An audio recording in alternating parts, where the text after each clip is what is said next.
چیز ہے، صرف آنکھ بند ہونے تک کام آنے والی چیز ہے، اور ان دو بچوں نے جو چیز اپنے اندر محفوظ کی ہے، قرآن کو حفظ کیا ہے، وہ ابدی چیز ہے، ہمیشہ کام آنے والی چیز ہے، آنکھ بند ہونے کے بعد، مرنے کے بعد بھی کام آنے والی چیز ہے۔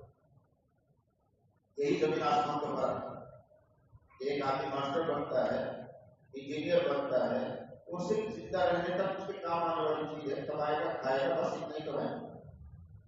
اور یہ دو بچے حافظ قرآن بنے ہیں، زندگی میں بھی فائدہ اٹھائیں گے، اور انشاءاللہ تعزیز اصل کام تو مرنے کے بعد آئے گی۔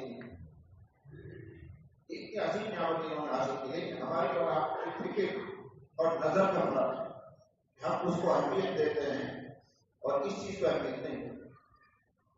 اللہ تعالیٰ نے اپنے اس قرآن مقدس کی عظمت اور بڑائی کو بیان فرماتے ہوئے ارشاد فرمایا کہ یہ قرآن اگر ہم نے پہاڑ پر اتارا ہوتا تو پہاڑ بھی اپنی قوت اور طاقت کے باوجود قرآن کی عظمت اور ہیبت سے پھٹ جاتا۔ جو میں نے آیت پڑھی اس کا یہ خلاصہ، لو انزلنا هذا القرآن على جبل، اگر ہم نے یہ قرآن کسی پہاڑ پر اتارا تو پہاڑ کو ہم ایک مضبوط چیز مانتے ہیں، قوت والی چیز مانتے ہیں، اس پر اگر یہ قرآن اتارا ہوتا تو اس پہاڑ میں بھی اتنا شعور ہے، اتنا احساس ہے کہ وہ قرآن کریم کی عظمت اور ہیبت سے شک ہو جاتا، پھٹ جاتا۔ اصل میں ہم لوگ آپ سمجھتے نہیں ہیں، یہ جو دنیا کی چیزیں ہیں، پتھر ہے، پہاڑ ہے، زمین ہے، آسمان ہے، چاند اور سورج ہے، یہ درخت ہے، ان سب چیزوں میں بھی اللہ تعالیٰ نے شعور رکھا ہے، احساس رکھا ہے۔ چاہے میرے اور آپ کے لیے وہ منجمد چیز ہے، جمی ہوئی چیز ہے، نہ وہ حرکت کرتی ہے، بظاہر نہ وہ دیکھتی ہے، نہ وہ سنتی ہے، نہ بولتی ہے، لیکن اللہ تعالیٰ نے کائنات کی ہر چیز میں سمجھنے کی صلاحیت رکھی ہے، شعور رکھا ہے، ان کی حیثیت سے زیادہ ہے۔ انسان سے زیادہ شعور ہے، لیکن کائنات کی کوئی چیز ایسی نہیں ہے جس میں احساس نہ، جس میں شعور نہ ہو۔ یہ قرآن بتا رہا ہے کہ اگر پہاڑ پر بھی قرآن اترا ہوتا تو وہ قرآن بھی سمجھ، پہاڑ بھی سمجھ لیتا کہ یہ قرآن کتنی بڑی چیز ہے، اور اسے وہ شک ہو جاتا، پھٹ جاتا۔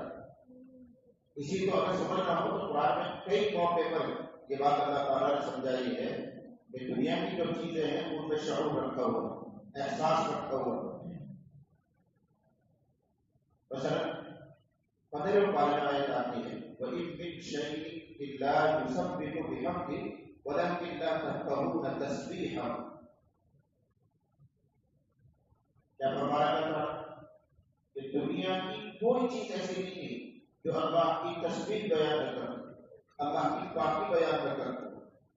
کوئی چیز میں کیا کیا ہے، پتھر بھی ہے، پتھر بھی ہے، درخت بھی ہے، مٹی بھی ہے، پہاڑ بھی ہے، سب کائنات کی کوئی چیز ایسی نہیں ہے جو اللہ کی تسبیح بیان نہ کرتی ہو، یعنی ہر چیز اللہ کی تسبیح بیان کرتی ہے۔ اس کا مطلب یہ ہے کہ ہر چیز میں احساس موجود ہے، شعور موجود ہے۔ کبھی تو اللہ کی پاک بیان کریں، کبھی تو اللہ کی تسبیح بیان کریں۔ پہلے پارے میں ہے وَإِنَّ مِنَ الْحِجَارَةِ لَمَا يَتَفَجَّرُ مِنْهُ الْأَنْهَارُ وَإِنَّ مِنْهَا لَمَا يَشَّقَّقُ فَيَخْرُجُ مِنْهُ الْمَاءُ وَإِنَّ مِنْهَا لَمَا يَهْبِطُ مِنْ خَشْيَةِ اللَّهِ۔ اس سے پہلے مذکوری ہے ثُمَّ قَسَتْ قُلُوبُكُم مِّن بَعْدِ ذَلِكَ فَهِيَ كَالْحِجَارَةِ۔ اللہ تعالیٰ انسانوں کو شکوہ کر رہا ہے کہ تمہارے دل تو پتھروں کی طرح سخت ہو گئے ہیں، بلکہ پتھروں سے بھی زیادہ سخت ہو گئے ہیں، اس لیے کہ کچھ پتھر تو ایسے ہیں جو اللہ کی ہیبت اور خوف سے پہاڑ کے اوپر سے لڑک کر نیچا رہے ہیں، کچھ پتھر ایسے ہیں کہ اس کے اندر سے چشمہ جاری ہو جاتا، پانی جاری ہو جاتا، کچھ ایسے ہیں جو شک ہو جاتے ہیں، پھٹ جاتے ہیں۔ کیوں؟ اللہ کے خوف سے، اللہ کی عظمت کے استحضار سے وہ ٹکڑے ٹکڑے ہو جاتے ہیں۔ ہمارے لیے ہماری نظر میں واسط کو اوپر سے نیچے محسوس ہی ہو رہتے ہیں، بعض پتھروں میں سے چشمہ جاری ہو جاتا ہے، ہماری نظر میں ویسے ہی جاری ہو رہا ہے، لیکن اللہ کے فرمان یہ اللہ کی عظمت کے اور ہیبت کی وجہ سے پتھر اڑک رہا ہے، پتھر پھٹ رہا ہے، اس میں سے پانی جاری ہو رہا ہے، یہ صرف اللہ کے خوف کی وجہ سے ہوتا ہے۔ یہ سب آیتیں ہمیں بتا رہی ہیں کہ جن چیزوں کو ہم سمجھتے ہیں کہ ان میں کچھ نظر آنے والی صلاحیت نہیں ہے، بولنے کی صلاحیت نہیں ہے، سننے کی صلاحیت نہیں ہے، جن کو ہم کہتے ہیں وہ جبھی چیزیں ہیں، ان میں بھی شعور موجود ہے، احساس ہوتا ہے۔ اور اگر روایات کی طرف آپ آنا چاہیں، احادیث کی طرف، تو درجنوں نہیں سینکڑوں روایات، سینکڑوں احادیث ہیں جن سے پتہ چلتا ہے کہ کائنات کی ہر چیز میں احساس موجود ہے، شعور موجود ہے۔ ایک تو حدیثوں کا حوالہ مشکات میں روایت آتی ہے کہ نبی کریم صلی اللہ علیہ وسلم ایک موقع پر غالباً سفر میں تھے، تو جنگل میں کسی جگہ ایک درخت کے نیچے حضرت صلی اللہ علیہ وسلم نے آرام کرا۔ جو ساتھی تھے، صحابہ تھے، وہ بھی دور اپنے اپنی جگہ لے کے آرام کر رہے ہیں۔ دھوپ تیز ہو گئی، چلو تھوڑی دیر آرام کر رہے، تو کسی کی آنکھ لگی، کسی کی نہیں لگی، ایسے ہی ہوتا ہے۔ حضرت صلی اللہ علیہ وسلم آرام فرما رہے ہیں، آنکھ بند ہے، سو گئے ہیں۔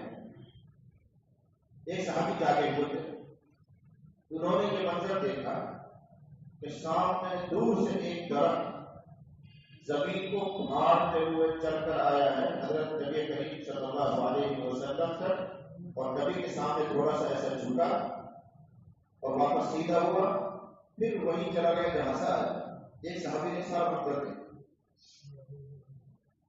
جب نبی کریم صلی اللہ علیہ وسلم بیدار ہوئے، صحابی نے کہا کہ نبی آج تو عجیب منظر دیکھا، آپ آرام فرما رہے تھے، وہ سامنے والا درخت چل کر آ رہا تھا، آپ کے سامنے آ کر رکا، تھوڑی دیر چھوٹا، واپس گئے، وہی کھڑا ہوا ہے۔ یہ میں نے دیکھا، اپنی آنکھوں سے دیکھا۔ تو حضور صلی اللہ علیہ وسلم نے ارشاد فرمایا، تم صحیح کہہ رہے ہو، اس درخت نے اللہ سے اجازت مانگی تھی، اے اللہ تیرا آخری نبی، تیرے پیارے پیغمبر میرے قریب کا آرام فرما رہے ہیں، آپ مجھے اجازت دے دیجیے کہ میں ان کے پاس جا کر سلام کر کے آیا۔ تو اللہ نے اجازت دی تھی، وہ مجھے سلام کرنا آیا تھا، سلام کر کے واپس چلا۔ یہ بات بولو، اس میں آپ غور کرو، میرے اور آپ کے لیے ایک طرف سے بے جان چیز ہے، لیکن اس کو بھی معلوم تھا کہ میرے قریب میں آخری پیغمبر حضرت محمد صلی اللہ علیہ وسلم آرام فرما رہے ہیں، یہ سب سے بڑا پیغمبر ہے، سلام کے لیے حاضر خدمت ہوا، سلام کر کے واپس جا رہا ہے۔ جس چیز کا ہم کوئی شعور نہیں سمجھ رہے، اس کو شعور ہے، اس کو محسوس ہو گیا محمد صلی اللہ علیہ وسلم یہاں موجود ہے۔ ترمذی شریف میں ایک واقعہ ہے، مسجد نبوی میں آپ سب کے علم میں ہے کہ مدینہ منورہ میں آ کر نبی صلی اللہ علیہ وسلم نے سب سے پہلے مسجد کی تعمیر کی۔ مسجد کی آگے چھپر تھا، نیچے زمین کچی ہے، اور ان پلروں کی جگہ پر کھجور کے تنے کھڑے کر دیے۔ اصل تو کھجور کا ہی باغ تھا، اس باغ کو حضور نے خرید لیا، اسی جگہ پر مسجد بنی، جس کو مسجد نبوی کہتے ہیں۔ تو اس کے کھجور کے پیڑوں کو کاٹا گیا، ان کے جو تنے تھے ان کو ایسے پلر کہتے ہیں، اس کو بیج کی جگہ کام میں لیا گیا۔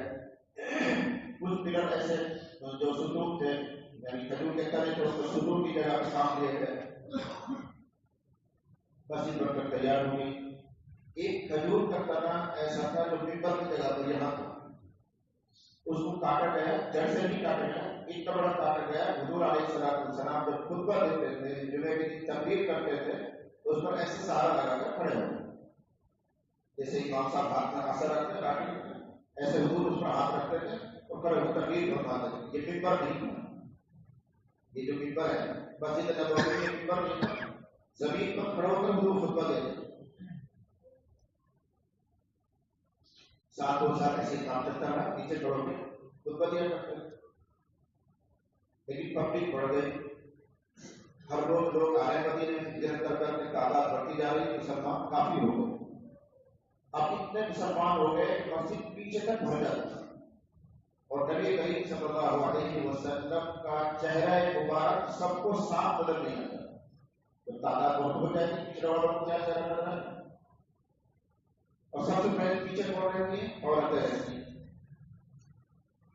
تو ایک صحابیہ نے درخواست کی، اے اللہ نبی صلی اللہ علیہ وسلم، جب آپ خطبہ دیتے ہیں، تقریر فرماتے ہیں، تو آپ کا چہرہ مبارک ہم کو صاف نظر بھی نہیں آتا اور آپ کی باتیں پوری طرح سے سمجھ میں نہیں آتی. میرا ایک غلام ہے جو لکڑی کا کام کرتا ہے، بڑھئی میرا غلام ہے جو لکڑی کا کام کرتا ہے اور بہت اچھا کام کرتا ہے. اگر آپ کی اجازت دیں تو میں آپ کے لیے لکڑی کا ایک ممبر بنواؤں، یہ والا ممبر. تو آپ اس کو کھڑے ہو کے تقریر کریں گے تو سب کو آپ کا چہرہ مبارک صاف نظر آئے گا، آپ کے ہاتھ کے اور منہ کے اشارے لوگوں کو نظر آئیں گے، آپ کی آواز بھی دور تک پہنچے گی، ہم کو بھی فائدہ ہو جائے گا. تو نبی کریم صلی اللہ علیہ وسلم نے اجازت دی. ٹھیک ہے، بہت اچھی. اس صحابیہ نے ممبر بنوایا لکڑی کا، 3 سیڑھیوں کا، جیسے 3 سیڑھیوں ممبر بن کر آیا. جب وہ بن کر آ گیا تو اب جو جمعے کا دن آ رہا ہے، اس جمعے کے دن نبی صلی اللہ علیہ وسلم نے اس تنا جو کھجور کا پیڑ کا تنا تھا اس کو چھوڑا، اس کی ٹیک لگا کر خطبہ دیتے تھے، ممبر پیچھے رکھ کر رہے تھے، اس پر کھڑے ہو کر آپ نے خطبہ دیا اور اس تنے کے پاس نہیں آیا. سمجھنے کے لیے ایسے سمجھو کہ جہاں پر ہوتا ہے ممبر پیچھے رکھ گیا تو حضور اس کے پاس کھڑے نہ ہو کر پیچھے ممبر پر کھڑے ہو کر تقریر فرمانا. یہ پہلے دن کا حصہ ممبر بننے کے بعد جب آپ نے اس ممبر پر کھڑے ہو کر تقریر کی، خطبہ شروع کیا، تو یہ جو کھجور کا تنا تھا سوکھا ہوا لکڑ جس کو آپ سہارا لگا کر کھڑے ہوتے تھے، پوری مسجد کے نمازیوں نے، تمام صحابہ اور صحابیات نے سنا کہ وہ رویا، وہ لکڑ رویا اور اتنی زور سے رویا کہ سارے مسجد والے سن رہے ہیں. نبی صلی اللہ علیہ وسلم ممبر سے اتر کر آئے، اس کو ایسے سینے سے لگایا، اس کو اپنا ہاتھ پھیرا، جیسے ہمارے بچے ہوتے ہیں ان کو قریب کرتے ہیں، ایسے چپ کرتے ہیں. اس درخت نے اپنے اوپر قابو پایا، اپنے رونے کو روکنے کی کوشش کی، جیسے بچہ روتا ہے پھر چپ ہوتا ہے، سسکیاں لیتا ہے، ایسے اس نے سسکیاں کی. تمام صحابہ نے اس کی سسکیاں بھی سنی، رونا بھی سنا، آواز بھی سنا. پھر حضور نے فرمایا یہ اس لیے رو رہا ہے کہ میں اس سے الگ ہو گیا، اس جدائی پر یہ رو رہا ہے کہ نبی نے آپ نے چھوڑ دیا، نبی ممبر پر چلے گئے. نبی صلی اللہ علیہ وسلم نے اس پیڑ کو، اس طرح کو وہاں سے اکھڑوایا اور لکڑی کا ممبر جہاں رکھا ہوا تھا وہاں گڑھا کھود کر قیامت تک مدفن کر دیا. اس کے اوپر وہ بھی پڑا. جب نبی کھڑے ہوتے ہیں تو گویا وہ تنا بھی برکت حاصل کرتا ہے. اس واقعے میں آپ غور کرو، وہ سوکھی ایک لکڑی ہے، کٹے ہوئے کھجور کا موڑ ہے، تنا ہے، لیکن اس کے اندر یہ شعور ہے کہ آج میں نبی صلی اللہ علیہ وسلم کی برکت سے محروم ہو گیا اور وہ رو رہا ہے. تو ایسے میں آپ کو اگر کسی سے سنا ہوں بے شمار کسی سے سنا سکتا ہوں، لیکن سمجھانے کی کوشش یہ کر رہا ہوں کہ کائنات کی ہر چیز میں اللہ تعالیٰ نے ان کی حیثیت کے مطابق سوچنے سمجھنے کی صلاحیت اور شعور رکھا ہے. ہر چیز میں احساس موجود ہے. اسی لیے اللہ فرما رہے ہیں اگر اس قرآن کو ہم نے پہاڑ پر اتارا ہوتا تو پہاڑ بھی اس کی حیبت سے پھٹ جاتا. وہ سمجھتا کہ قرآن کیا چیز ہے. اے انسان تو اتنا غافل ہے، اتنا بے خبر ہے کہ تیرے ہاتھ میں قرآن ہے، تیرے سینے میں قرآن ہے، تیرے گھر میں قرآن ہے، لیکن تو اس کی عظمت سے واقف نہیں. اور ہم اور آپ بھی واقف نہیں ہیں. اگر اس کی عظمت کو ہم پہچان رہے ہوتے تو ہمارا دل خوشیوں سے آج بھرا ہوتا کہ آج ہماری مسجد میں قرآن کے موقع پر اور قرآن کی نسبت سے ایک مجلس ہے، قرآن 2 بچے قرآن کو حفظ کر رہے ہیں، پورا گاؤں سمجھ کر آ جانا چاہیے. لیکن روزانہ آپس ہو رہے ہیں، کوئی خاص بات ہے، خاص بات تو کوئی کھٹی جب سے یہاں ہوتا ہے.